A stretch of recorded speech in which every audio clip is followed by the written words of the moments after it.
Thank you for joining us for Know Your Rights as a Renter in Pennsylvania. We are providing our contact information. Our name and contact information is on the screen. Please feel free to contact us if you have any questions. We will take questions at the end of this session. We're going to talk about two sets of laws today, fair housing laws, as well as Pennsylvania landlord tenant laws.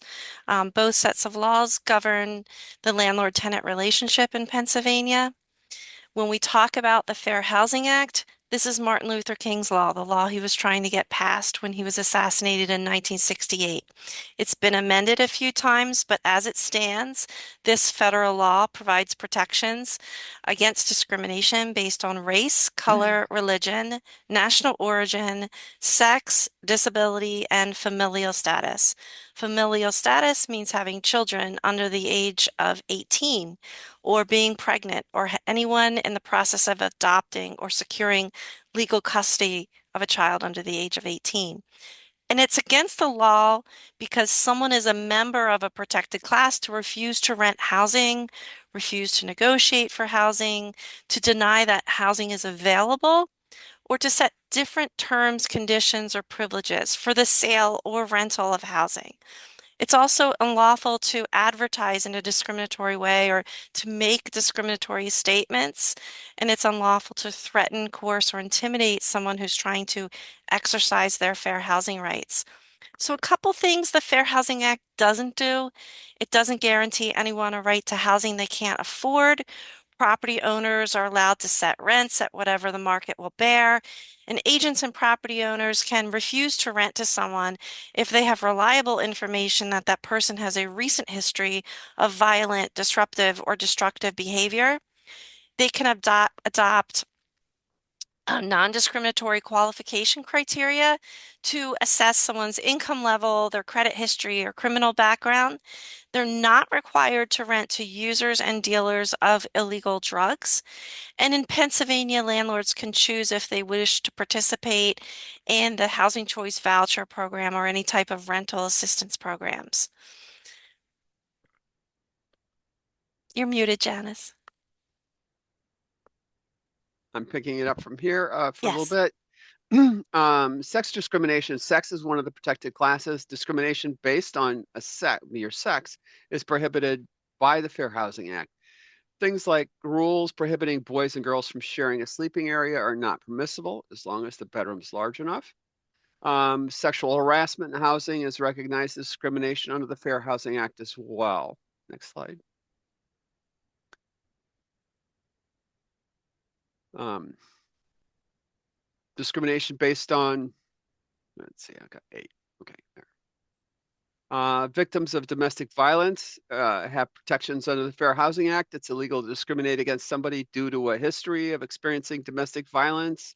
Refusing to rent to someone because they have been a victim of domestic violence violates the Fair Housing Act. I will speak. Next slide.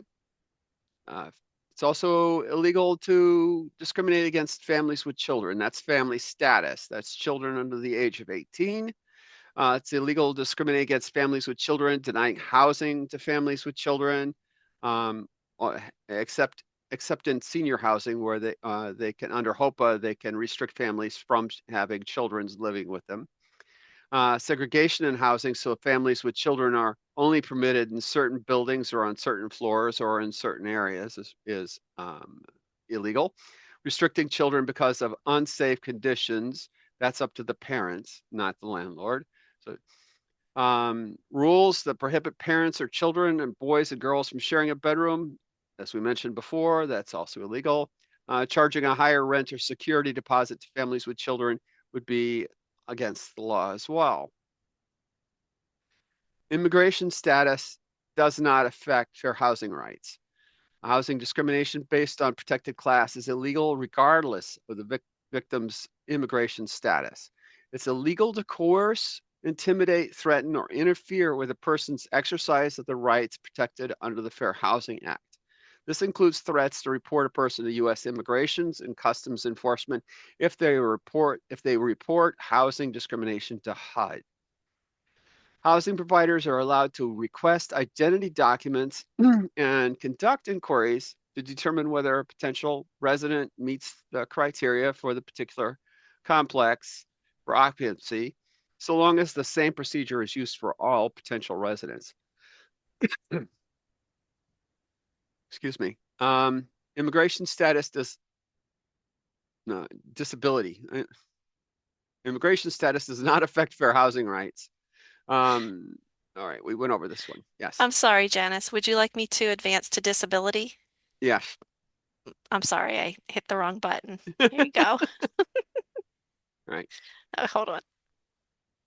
Okay. Disability. This is an important one. So it's defined pretty broadly in the Fair Housing Act. It's a physical or mental impairment that substantially limits one or more of a person's major life activities. This includes people having a history of an impairment and people being perceived as having an impairment.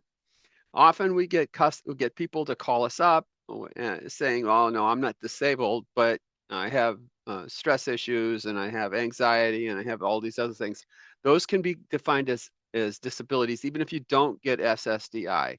So it has to be verified by a medical professional that you have a disability going forward when we do reasonable accommodations. Next slide. So one of the things that being disabled is defined by a doctor, not and the Fair Housing Act, is that you can request reasonable accommodations for changes in rules, policies, practices, or services that enable a person with a disability equal opportunity to use and enjoy the dwelling. For example, you need an assistance animal. Assistance animals come in, you get a letter from the doctor saying that you're disabled, and because of that disability, you need a service animal. Assistance animals are to be allowed with no fees. Lease applications can be in large print. They landlords should permit live-in personal care attendants with a reasonable accommodation request, or we can request a transfer to a more accessible unit or community and reserved marked handicap parking spaces. All of those don't change the structure of the building. A reasonable modification is a change in the physical structure of the dwelling that enables a person with a disability equal opportunity to use and enjoy the dwelling.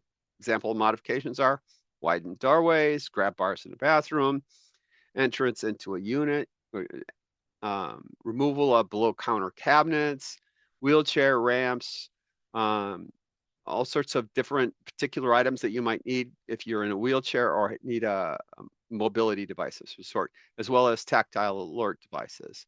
Next slide.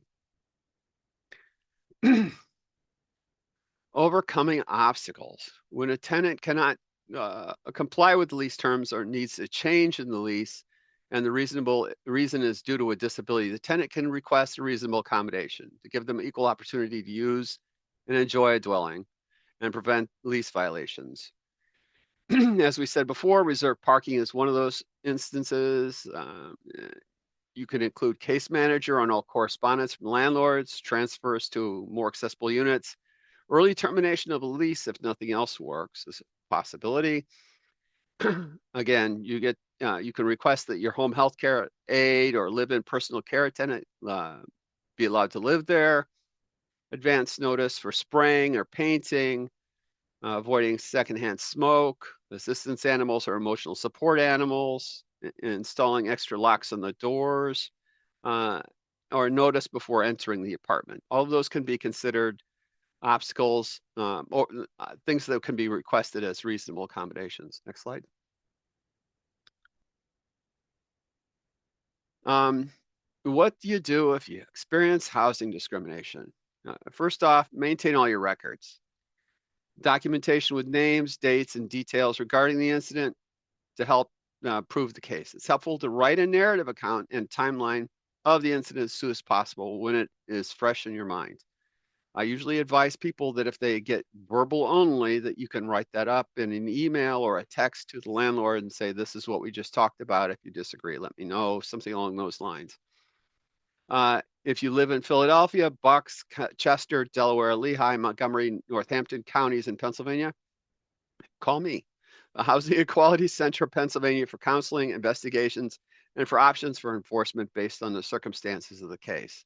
Our number is 267-419-8918. My extension is 3. Carolyn's is 2. Next slide is yours, Carolyn, or Kelly.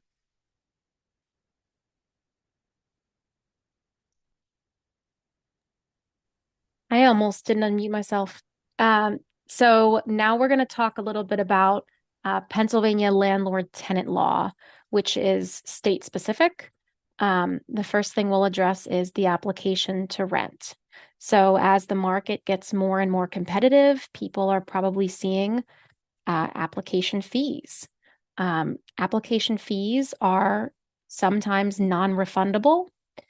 So make sure you understand the process when you apply for an apartment, whether that fee will be returned if you're not accepted or whether it will be kept. Just wanted to put something out there quickly that there are a lot of different fees involved with landlord tenant besides just rent. I mean, there are administrative fees, there are notice fees, there are sometimes storage fees, and the different kinds of fees just keep multiplying. Several states around the country and also smaller localities are legislating against junk fees, is what they're calling them. That hasn't happened yet for us locally, but we do want to keep an eye on all these different fees.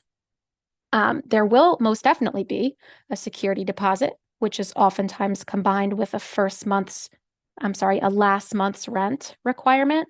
So you're paying really 2 months into a security deposit. You should always get a receipt. If you pay any money, get a receipt. And if there's no receipt, some landlords say, well, we don't give receipts, then keep proof of how you paid the money. So if you paid with a money order, you keep the stub forever and ever in your folder. You should always read your application very closely, just like how, lawyers say you should read any contract very closely before you sign it. Next, please. Most important thing to read closely before you sign it is the lease. And housing is very competitive right now. It's tempting to just sign a lease as soon as you're offered one without reading through it entirely.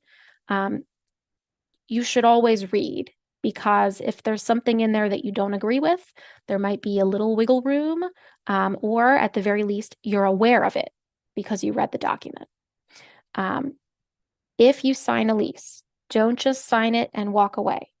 You should have a copy for the landlord and a copy for you. A lot of things are signed electronically now with DocuSign.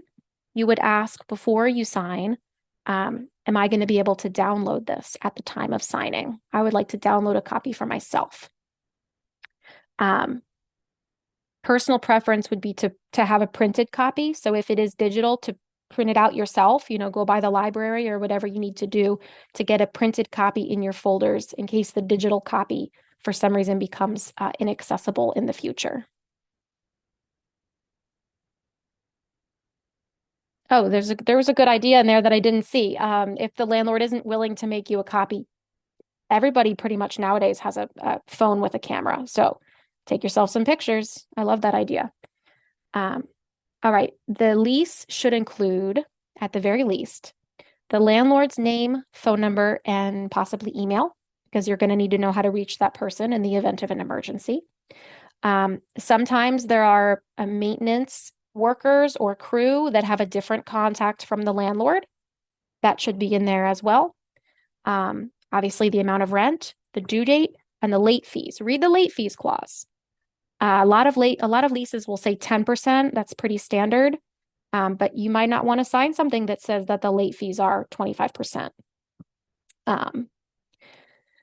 You're going to want to understand your term. Your lease term is so incredibly important. The date that the lease starts and the date that the lease ends. And then you're going to want to read to see if it automatically renews or if it automatically terminates on the ending date. I've seen leases out there that go from January 1st to December 31st, and then they automatically renew the next January 1st to the next December 31st. If you're not up on that, then when you want to leave in February, you're going to realize, oh, I can't. You also might have a lease that says it automatically terminates unless renewed in writing. And if you didn't realize that, you could be scrambling for a place at the last minute. Most leases will address which utilities are the tenant responsibility. That's crucial. I see that as a point of contention very frequently. And also who is in charge of what maintenance. I will say, we'll talk about this a little bit more later, but there are, if there's time, but there are some leases that put all the maintenance on the tenant. Even large appliance maintenance, that's not necessarily going to be enforceable. Next slide, please. All right, and this is additional information that should be in the lease. You want to know how many days notice you have to give to not renew. A lot of leases are going to say 60 days notice. So let's say you're living in an apartment. It's been a pretty bad experience. You don't want to stay there anymore. And the ending date is coming up, December 1st. Well, if the lease requires 60 days notice and you didn't let the landlord know 60 days before December 1st, it's possible that your lease would automatically renew.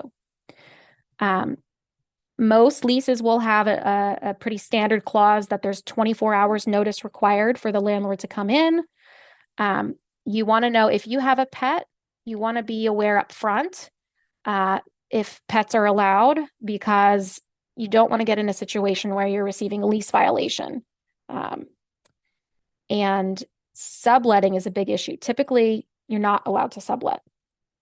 If the lease explicitly gives you that right, then that's fine, but I haven't seen that in a lease in quite a while. Make sure everything in the lease is something that you agree to, you understand before you sign, because things that are said aloud, things that are sort of agreed to on the side, those aren't going to come in later. What's in the lease is the final word. Next, please.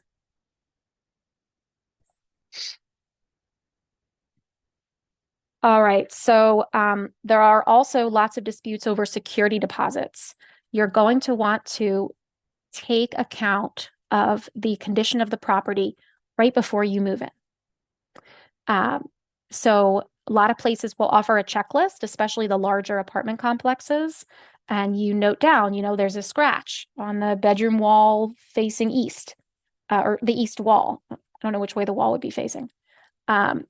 There's a loose doorknob. There's anything that you see. It can seem nitpicky, but if you write it all down and just have paperwork on that, that could be very helpful in the future.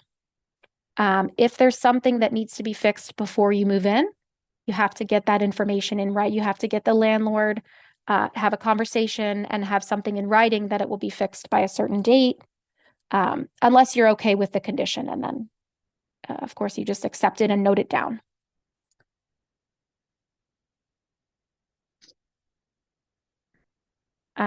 Next, please. All right, changes to the lease. I talked to quite a few people who say, my landlord just told me that the rent is going to go up by $300 a month, and it's going to start next month. Well, if you're in the middle of a lease term, that can't happen. There can only be any change to the lease, including a rent increase, including a change in who pays what utility, including any change at the beginning of the next lease term, not in the middle. This is also a good slide on how much notice the landlord needs to give you before a change is made. So even if you're on a month-to-month lease, you can't be told on October 31st, hey, tomorrow, November 1st, the rent's going up $300, because that's the beginning of a new lease, technically. No, you need to have one full rental period. So in a month-to-month lease, you would need 1 month notice of the change, the upcoming change that would start in 30 days.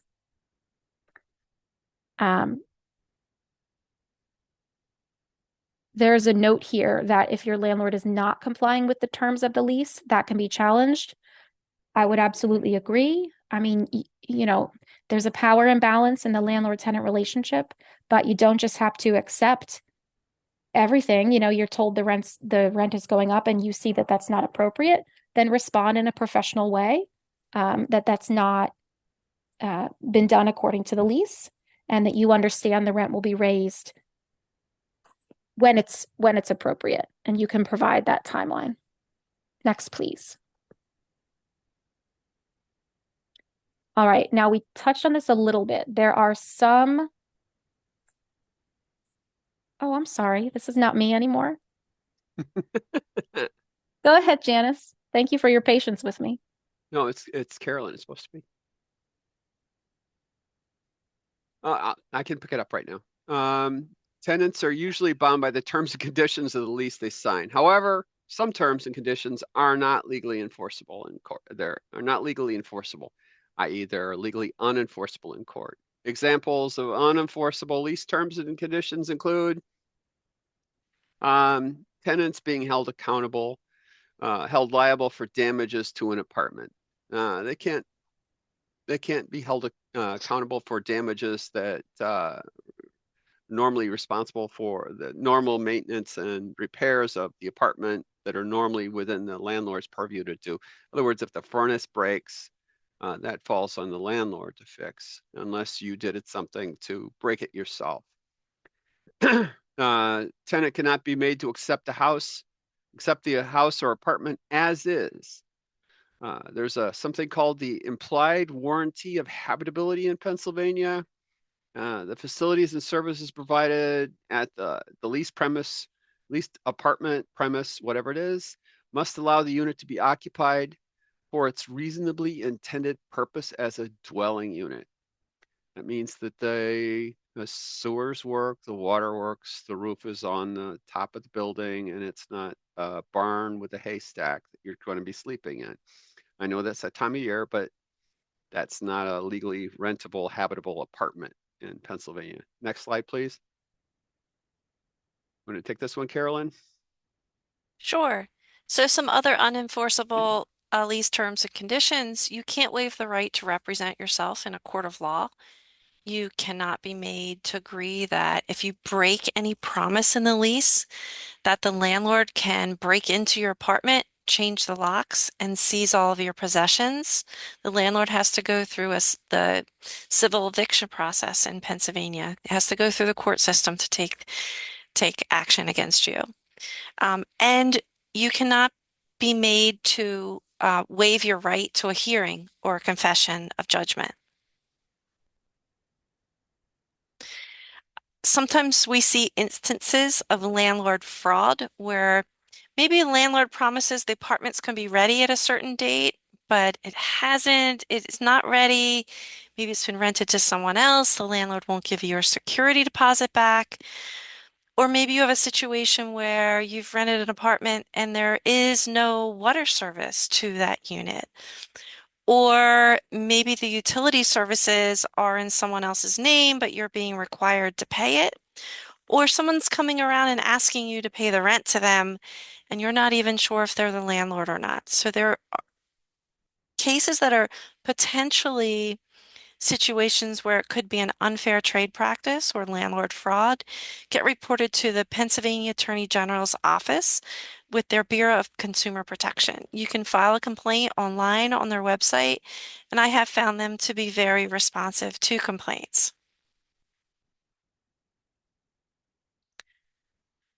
So in every I'm lease, back. and oh, you Uh, want to do this one, Janice? this was the Sure. one I thought I was pick up with. Sure. Yes.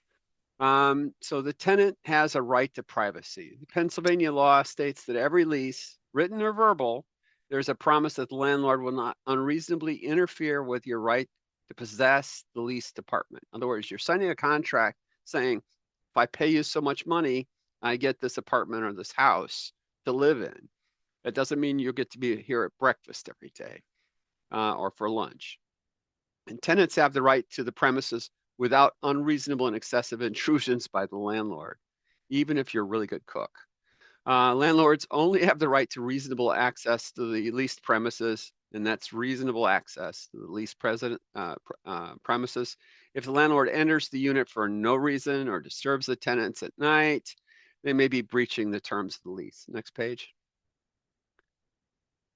Landlord does not have the right to enter the rental premises occasionally for reasonable, does have the right to enter periodically for reasonable purposes, including inspections and maintenance and repairs, or to show the property to potential buyers or renters.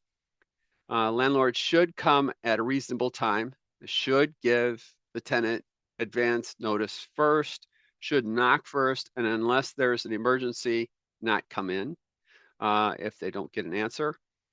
If there's an emergency, such as a broken water pipes or smoke detectors are activated, then the landlord has the right to enter immediately without prior notice. I believe. Back to you. Is it? Okay, thanks, Janice. We're going to talk about the implied warranty of habitability, which is a pretty frequent area of issue.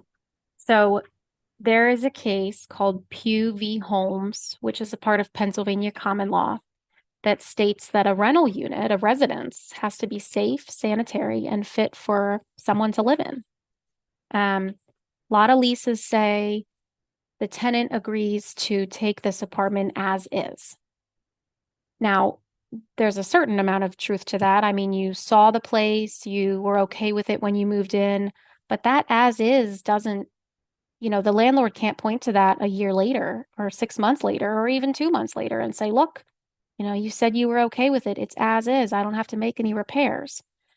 If there's a problem that affects the serious habitability of the apartment, then it's the landlord's responsibility to fix that issue.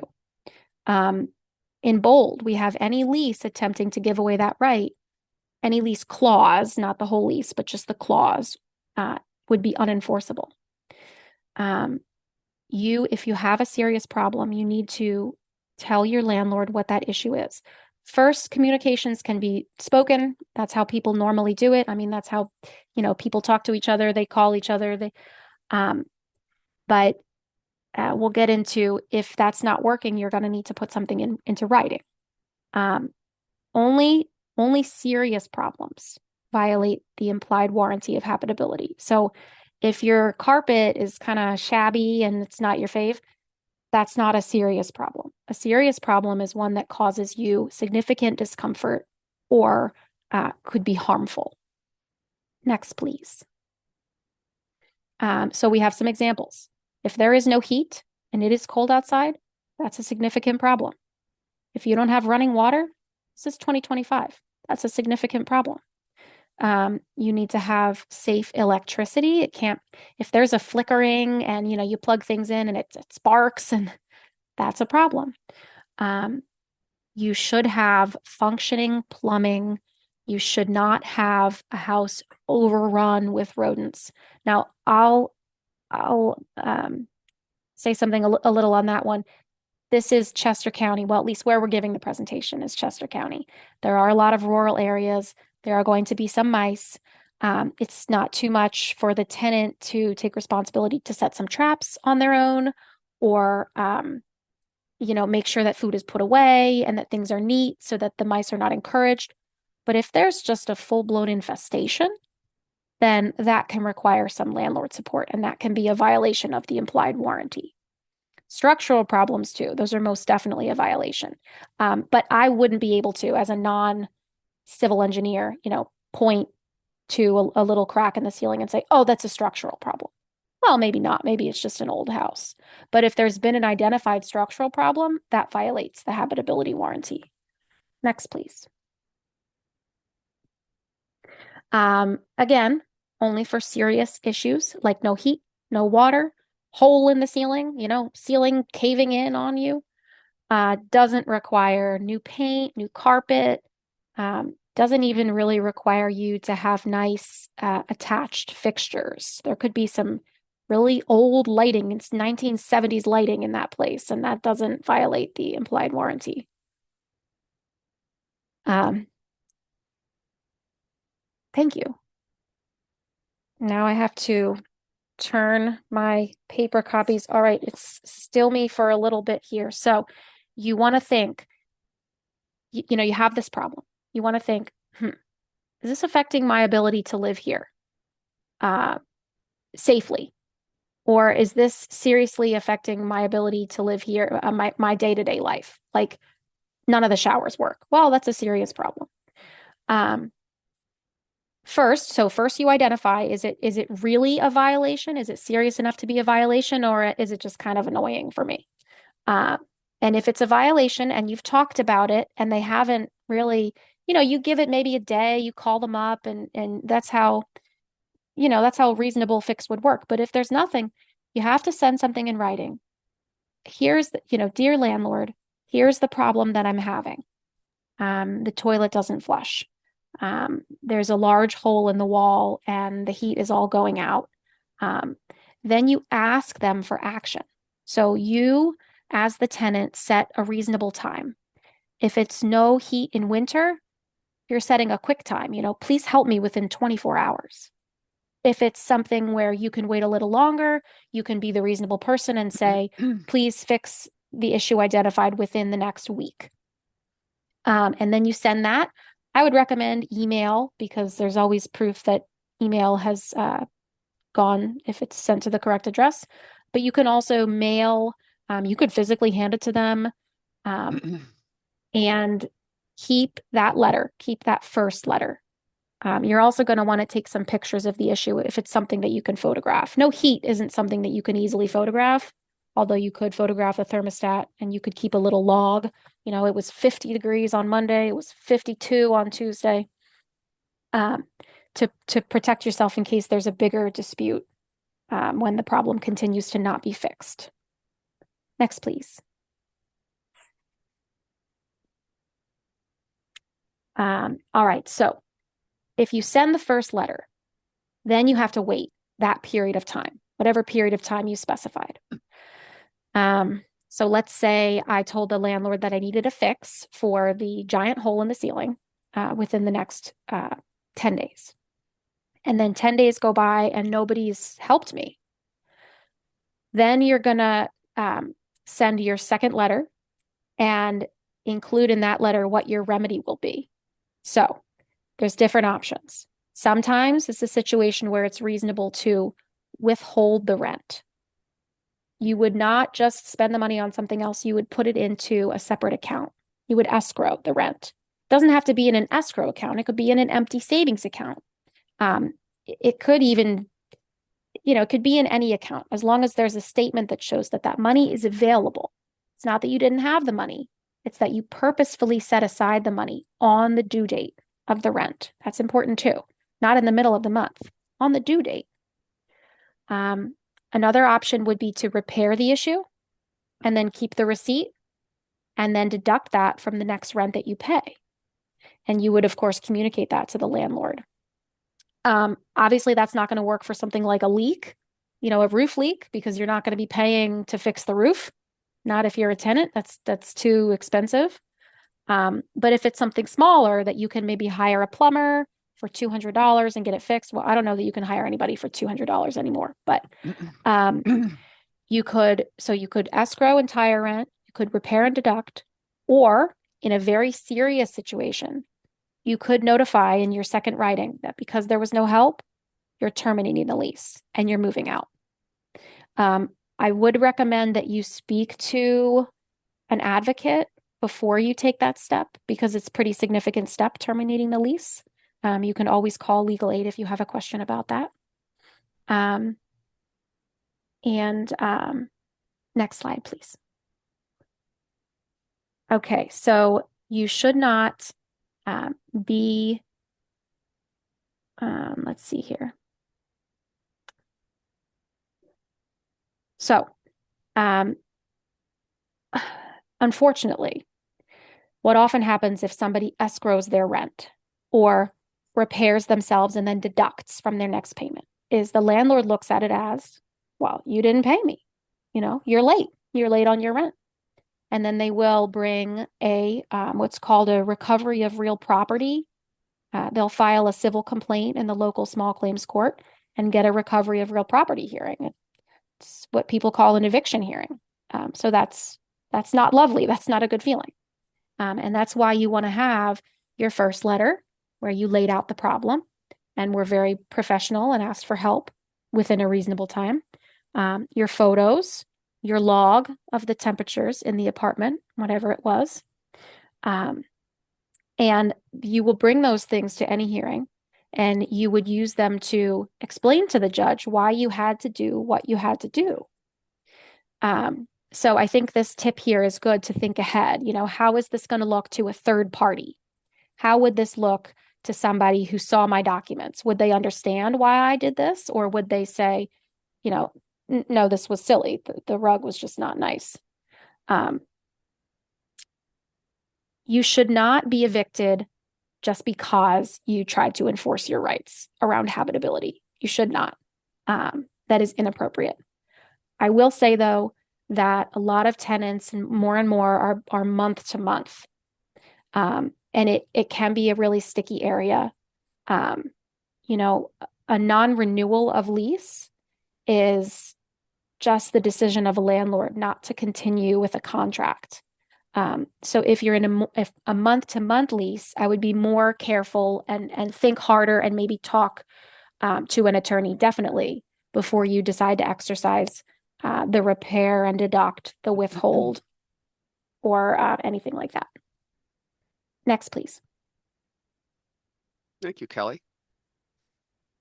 Was it still you, I guess? No, it's mine. Security deposits. There's limits on how much money the landlord can ask for a security deposit.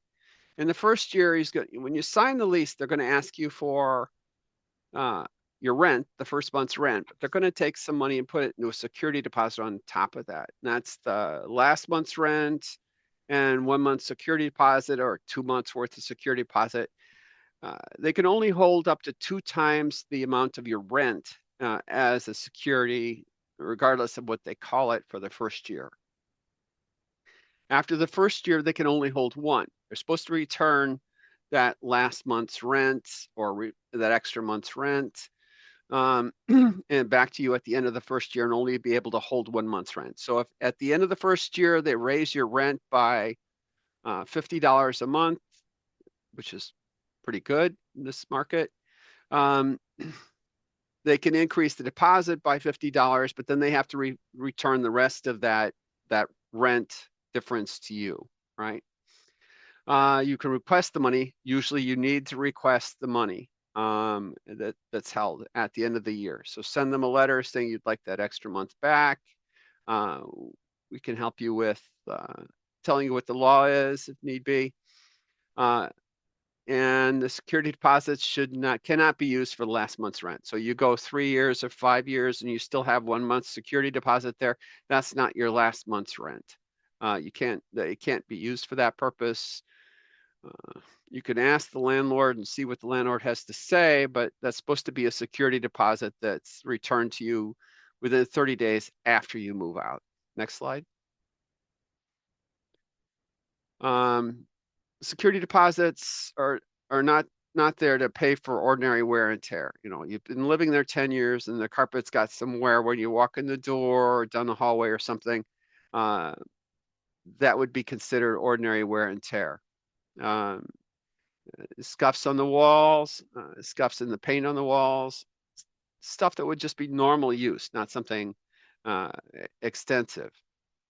And depending on how long you've been in the apartment, that kind of sets the limits on what it is. If you came in with your children and they drew in permanent pens, drawings across the base of the walls, that would be not normal wear and tear. Even though it's normal for children to do that, it would be considered normal, not normal wear and tear, right? So if the carpet is like burned or heavily stained, they can deduct for that. The walls are damaged with holes. They can deduct for that. Typically not like small nail holes, but from like hanging pictures or something. Broken windows, they can charge for that. Filthy fridge rug. When you leave, you got to clean the apartment all over the place. Debris or belongings that are left behind, they can charge you to take those out and dispose of those. Um, Ordinary wear and tear would be the carpet being old and worn out. Like I said, the scuff marks in the walls. Next page. Thank you. Strategy, moving out. Think ahead.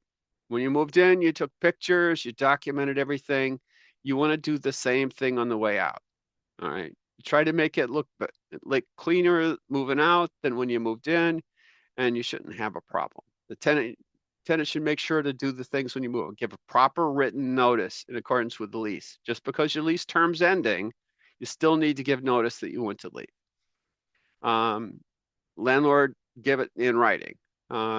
Give the landlord a written notice of your forwarding address. Make sure that they know what your address is before you leave the apartment. They can't return your deposit, your security deposit to you within 30 days unless they know where to send it, right? It could be certified mail, return receipt requested with a notice given to them. Clean the apartment unit, make sure that it's all clean inside the fridge, the oven. If there's a smoke vent above the oven, clean that. Make sure the apartment's clean. Make sure no rent is owed. Take photos and conditions of the apartment, just like you did when you moved in. Return the keys, get a receipt for the return of the keys. And keep copies of all the letters and all the receipts. If a carpet cleaner was rented, keep the receipt. Hold on to the receipt and receipt for return of the keys.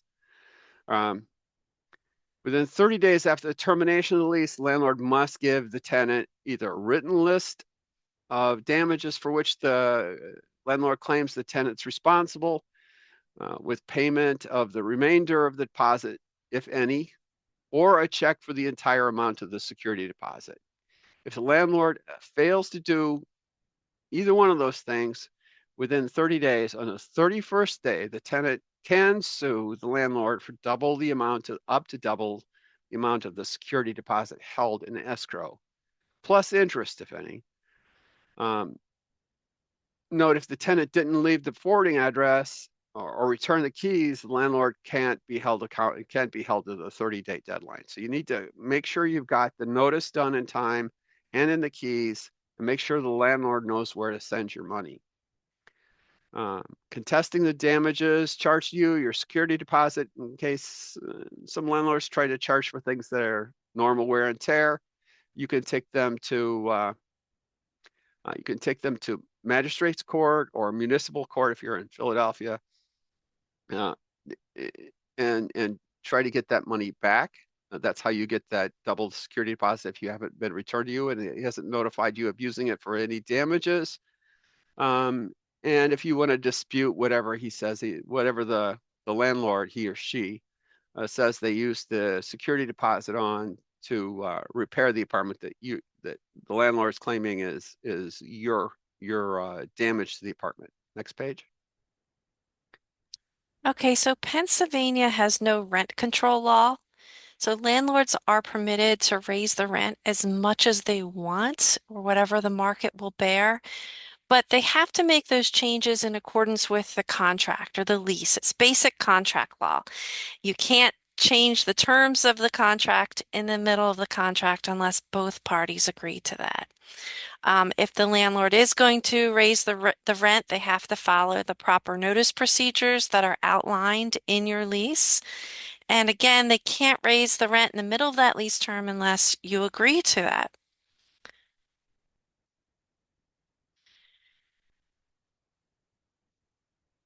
You want to, you have a responsibility as a tenant to make sure that you're paying the full amount of rent on time every month. If you're going to be behind in rent, you want to talk to the landlord as soon as possible.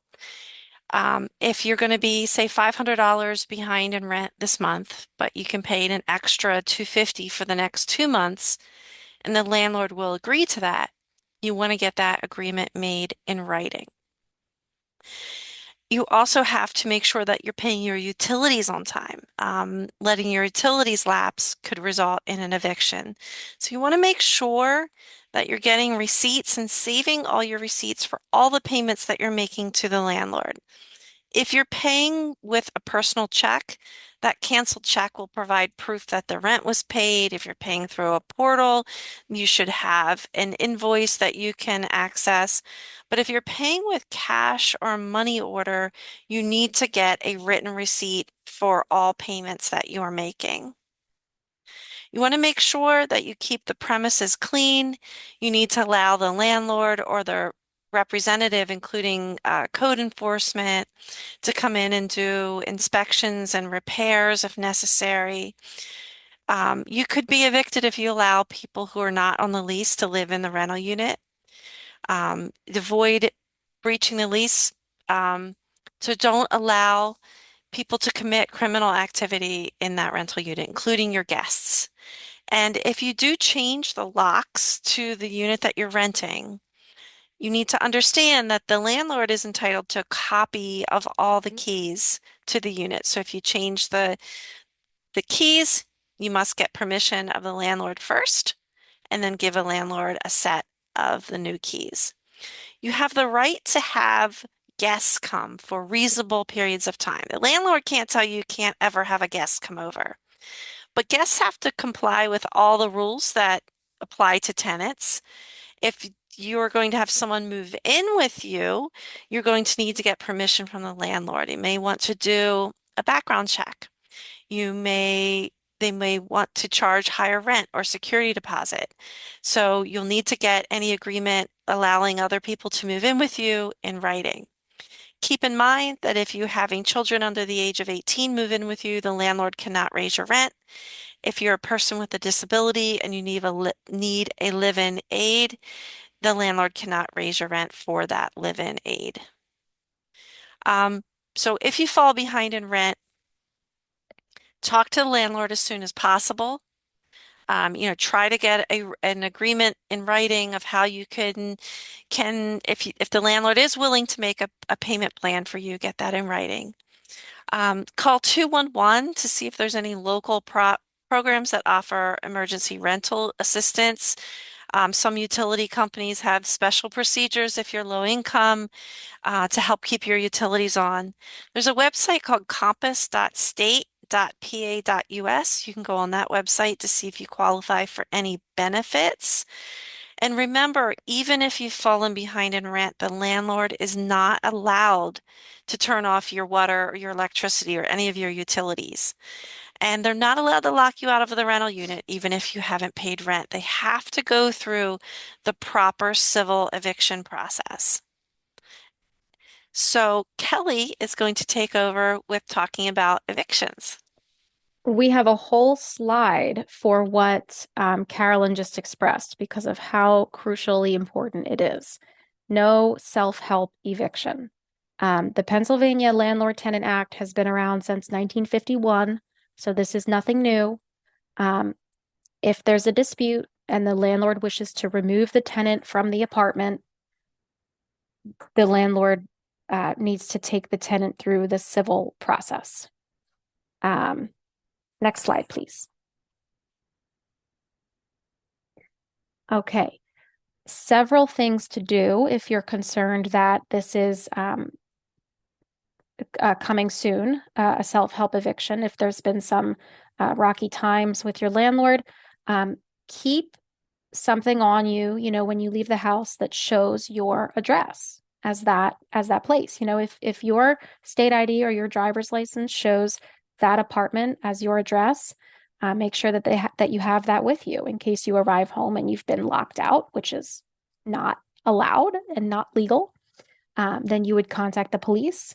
You would show your documentation. If you have your lease on you, hey, that's even better. Most people don't carry their lease around in your purse, but if you're expecting a problem, you could make a copy of it and start doing that. The local law enforcement is very aware of the Landlord-Tenant Act and the prohibition on self-help evictions. So they will know to instruct the landlord that lockouts are illegal. Next, please.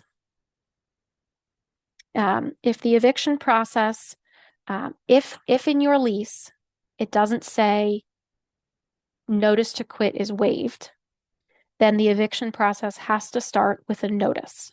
This isn't a notice from the court. It's just a notice from your landlord. It's a notice that tells you that, you're behind on rent and they're asking you to pay within 10 days or else they'll file. Or the notice says you've breached the lease in some other way, maybe a pet, maybe an unauthorized resident, etc. And they're giving you 15 days if your lease is 1 year or less, or 30 days if your lease is more than 1 year to quit the apartment because of the violation. If you don't do that within the time period, then they can bring a claim in the magistrate, as Janice said. The claim is not to be brought sooner than that notice to quit period. So if the notice to quit that you're given asks you to pay or leave within 10 days, and then you're sued on the 5th day, well, that was too early and the court doesn't yet have jurisdiction over that claim. Next, please. All right, this is, the fact that this is in larger font here rings true to me, but I need more time. I mean, with the market, who can move? It's very difficult. Unfortunately, if your lease term is up and you've been given proper notice that your term was not renewed, there's no obligation for the landlord to provide with more time. And this can leave people scrambling. It can leave you with only 30 days to find new housing, which is darn near impossible. One of the reasons that it's better for your lease to say 60 days or 90 days notice of non-renewal. I like that much better. But if you only get 30 days per your lease, I would say the best way to approach that is to have a heart-to-heart conversation. I've been looking. I really can't find anything. Can we do a temporary extension? And like Carolyn said earlier, communication is always better. You want to get ahead of the problem and you want to communicate as soon as you can with the owner of the property. Because they also might have something coming up, and they need as much advance notice as possible. Similarly, if you've fallen behind on rent, even if the reason is just the most sympathetic reason, there are times when you lose your job, it's not your fault, your family member gets sick, you can't go to work.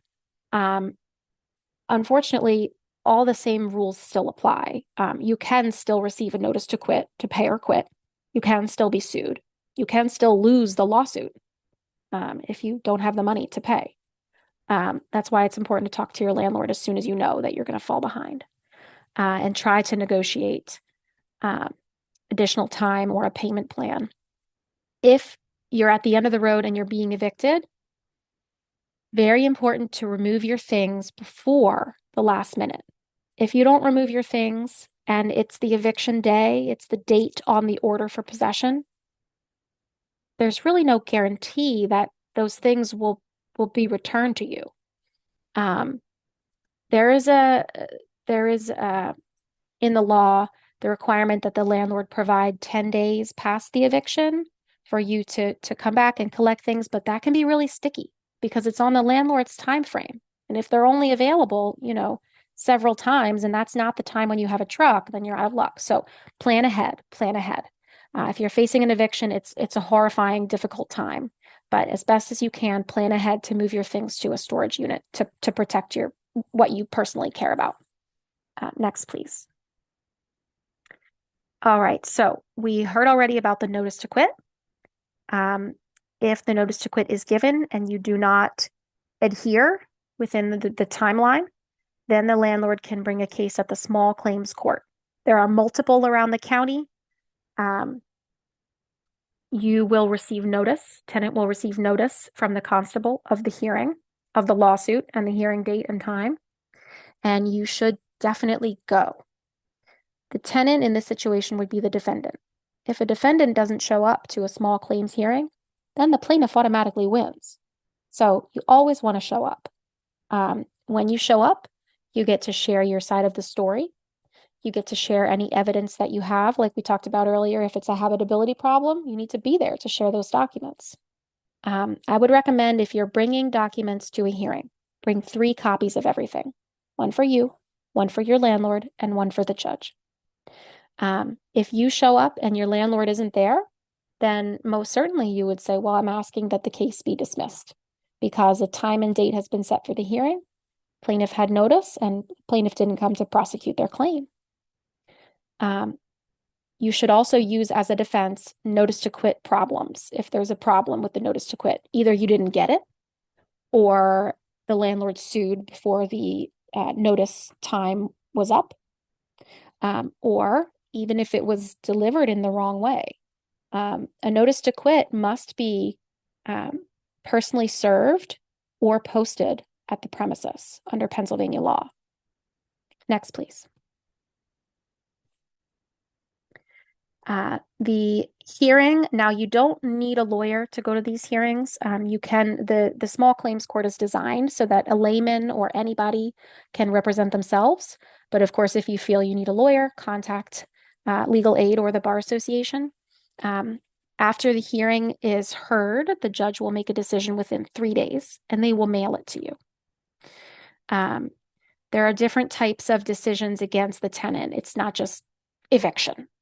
It's there can be just a money judgment, which means that possession wasn't granted, but the judge does think you owe the landlord money. There can be a money judgment with possession coming if the money's not paid. So you can get a money judgment, but if and have possession awarded to the landlord, but have a little time to get to pay that money and stop any eviction. There can also be a judgment against you for what I call straight possession. You know, it doesn't give you the opportunity to cure by paying the money. And then, of course, there can be possession not granted and a judgment for the defendant, which would be a judgment for the tenant. Next, please.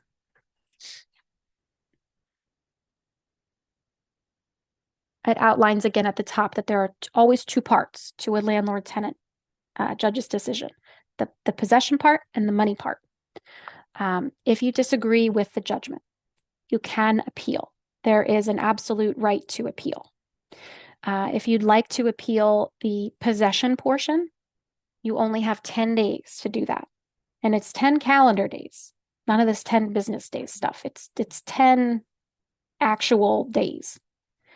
So that's pretty quick turnaround. You need to start gathering your paperwork sooner than the 10th day because it's paperwork heavy process. And it also involves making some payments to the court. You would need to bring your decision with you to the court. And again, do not go on the 10th day. If you would like to appeal just the money portion of the judgment, but not possession, then you have 30 days. Next, please. Okay, so this is a little bit deeper into appealing a judgment for possession. Like we said, you only have 10 days. When you file that appeal, you will need to pay rent to the court, not to your landlord, but to the court. And you will need to pay whichever is less, the amount of the judgment or 3 months of rent, unless you're somebody with a low income. In that case, you would be filing something called an IFP along with your appeal. It stands for Informa Pauperis, which is Latin for I don't have any money. In that case, you can, at the time of your appeal, pay only 1/3 of 1 month's rent, which is much more affordable, much easier. But you need to then catch up in 20 days with the 2/3. And then only 10 days later, pay a full rent. It's kind of a complicated pay schedule, so you want to take a look at that if you're planning to do a supersedious possession appeal. Next, please. Thank you. This is about, let's say that the eviction happened. Let's say that, the tenant lost at the hearing. The tenant did not appeal within the 10 days. And there's been an order for possession entered and served. The order for possession is the formal name for the eviction order. If you haven't removed your property before the date of eviction and you don't contact the landlord within the 10 days after eviction, which is your last ditch possibility, then on the 11th day,